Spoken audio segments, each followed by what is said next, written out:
झटपट अशा बनणाऱ्या मोदकांची रेसिपी समजली, म्हटलं तुम्हाला पण सांगावं. तर त्याच्यासाठी पहिली कढई घ्यायची. नाही कढई नाही तर पहिलं पनीर घ्यायचं आहे. पनीरला मस्त हातानेच कुस्करून घ्या आणि मग कढईमध्ये तूप गरम करून त्याच्यामध्ये हे कुस्करलेलं पनीर टाका.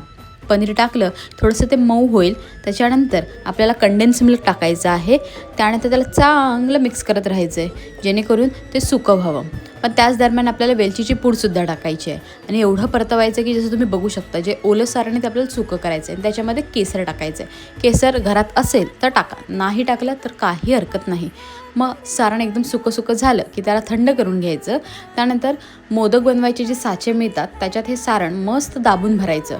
दाबून का, नाहीतर त्याला शेप चांगला येणार नाही. म्हणून ते दाबून चांगलं झालं की त्याला मोल्डमधून काढायचं.